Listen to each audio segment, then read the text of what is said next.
Hola, bienvenidos un día más a la lectura espiritual. Vamos a continuar con la biografía de nuestra querida Santa Gema Galgani, escrita por su director espiritual, el padre Germán de San Estanislao. Empezamos el otro día, el capítulo 6, que se titula Gema quiere ser religiosa. La rechazan las monjas. La suprema preocupación de Gema por esta primavera consistía en cumplir su retirada promesa de hacerse religiosa. Fluctuada entre las diversas órdenes que la traían o que se sentía llamada, las hermanas de San Camilo, a las que prometió agregarse si curaba, las pasionistas, en virtud de las promesas y finezas recibidas de San Gabriel, y las salesas, en agradecimiento a Santa Margarita por la curación recibida. Parece que prevaleció en su espíritu esta divina atracción, ya que escribía por aquellos días: quisiera volar inmediatamente a donde la beata Margarita me llama. Oh, qué mal se está en el mundo. Desde el momento en que me levanté del lecho experimenté tal aversión a todas las cosas del mundo que no acierto a explicarla. Ingresó el 1 de mayo en el monasterio de las Salesas de Luca, por lo pronto para practicar un mes de ejercicios, y si se le probaba aquella vida para pasar al noviciado, recibida con todo cariño y sintiéndose perfectamente dichosa, bien que con el presentimiento de que aquella vida era demasiado regalada para tan gran pecadora como se reconocía. Iban a surgir muy pronto graves dificultades para su admisión definitiva. Vinieron de parte de la curia diocesana. El señor arzobispo, mal informado de su estado de salud, reclamó abandonarse aquel monasterio. A duras penas consiguieron las religiosas retrasar la orden hasta el 21 de mayo. Por la mañana experimentó Gema la sensación de que algo desagradable le iba a acontecer aquel día, llorando amargamente ante Jesús. Por la tarde hubo de abandonar el monasterio. Eran las 5 de la tarde, escribe lacónicamente, y tuve que partir. Pedí llorando la bendición a la Madre Superiora, saludé a las religiosas y salí. Dios mío, qué pena. Ah, cuán verdaderamente grandes son, oh Dios mío, y cuán inefables los caminos por los cuales la providencia conduce a sus elegidos. Capítulo 7. Recibe Santa Gema el don insigne de las llagas de Jesucristo. Año 1899. El gran pensamiento de Gema. Desde las primeras páginas de la presente historia habrá podido advertir el lector que el gran pensamiento de Gema, la pasión de su corazón, fue siempre la de asemejarse a Jesús, y puesto que el Hijo de Dios se presentó al mundo bajo la forma del dolor, no quiso ella saber otra cosa que a Jesús y este crucificado. Pero los mismos misterios en los cuales la fe nos muestra las grandezas del Salvador parecían conmoverla poco. Ah, mi amado, decía con la esposa de los cantares, es para mí hacecillo de mirra, no quiero ver otro que él, puesto que él no ha querido otro para sí. Vaya quien quiera a contemplarlo en el Tabor, yo le contemplaré en el Calvario, en compañía de mi querida Madre dolorosa. Hemos visto cómo para infundir en aquella tierna alma tales sentimientos se le apareció el divino Salvador manando sangre y estimulándola con sus llagas abiertas a amar y padecer por él.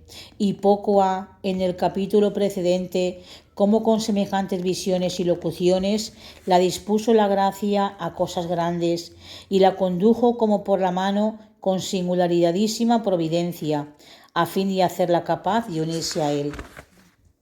Te espero en el Calvario.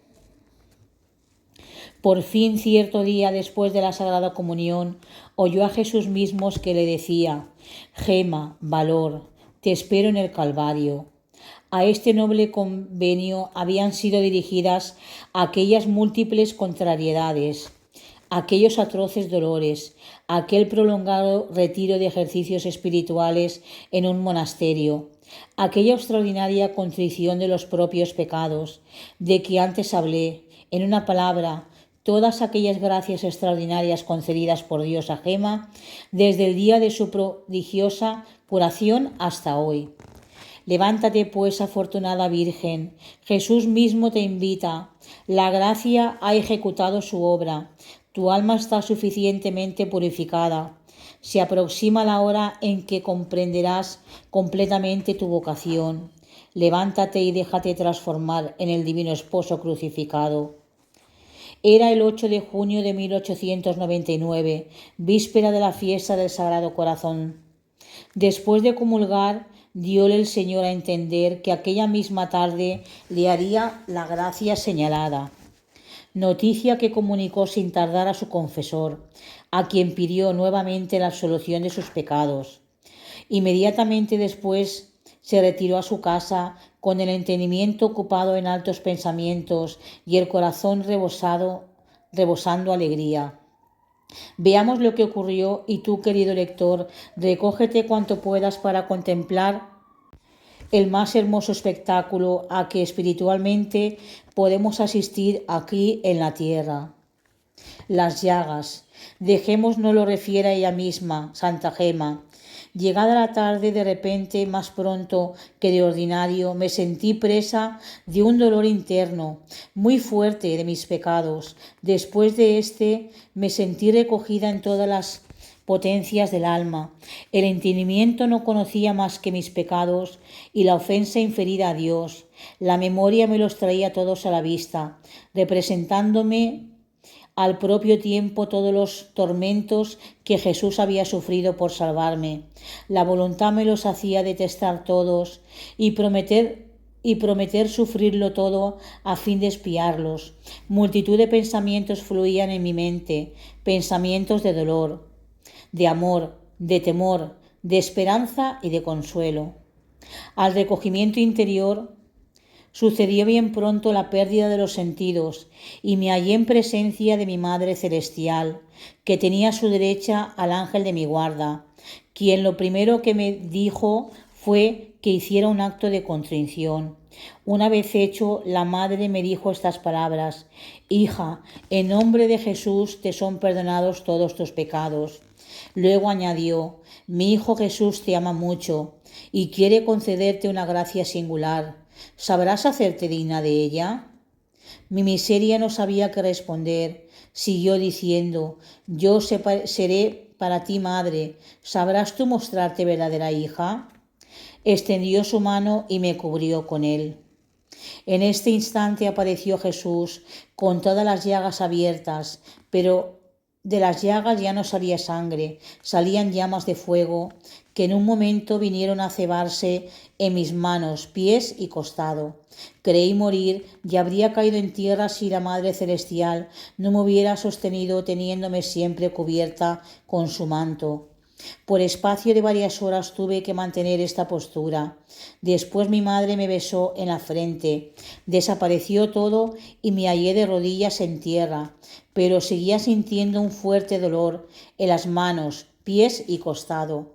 Me levanté para meterme en la cama, mas noté que de aquellas partes que me dolían brotaba sangre.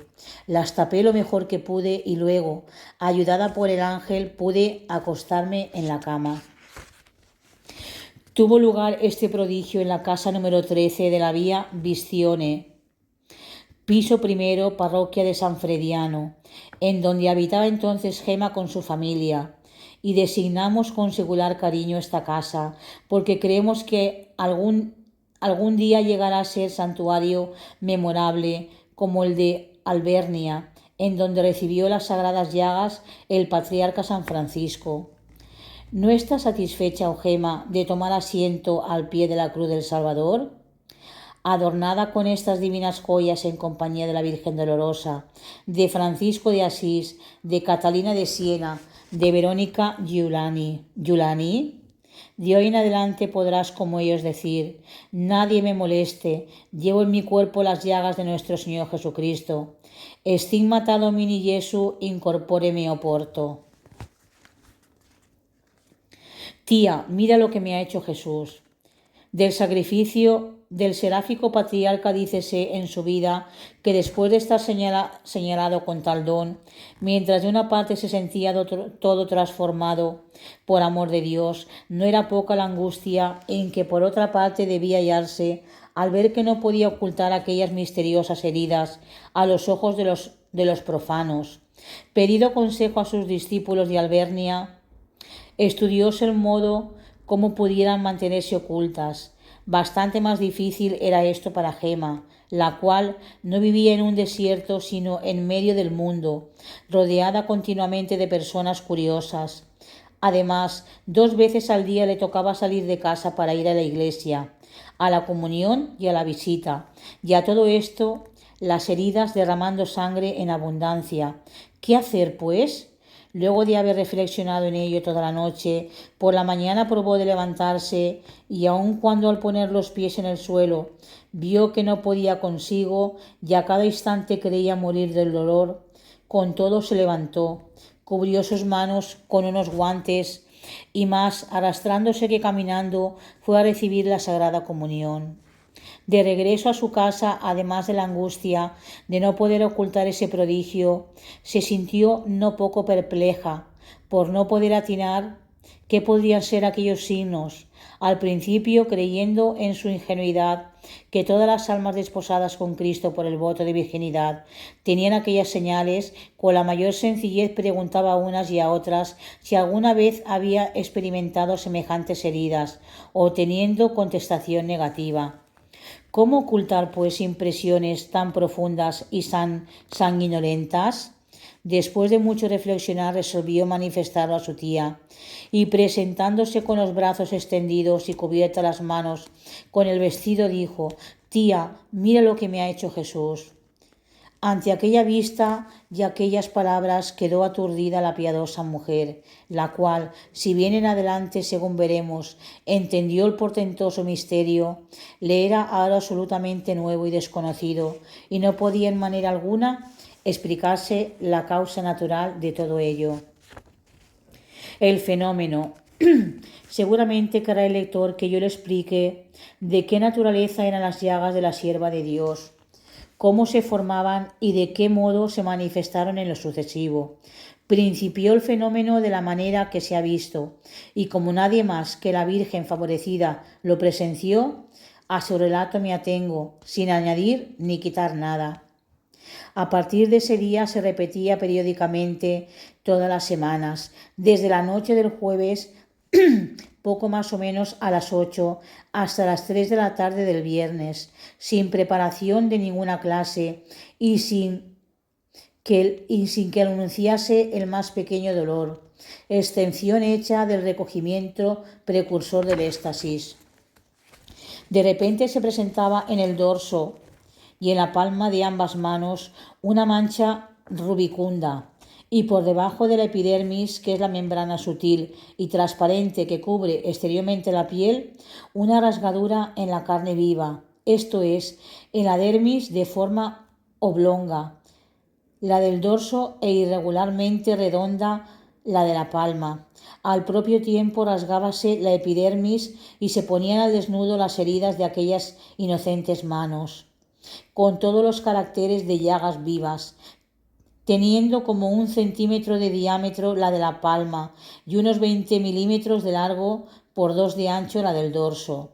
La herida algunas veces era superficial, casi imperceptible a simple vista, pero de ordinario profunda, y parecía unirse con la de la cara opuesta, atravesando la mano completamente.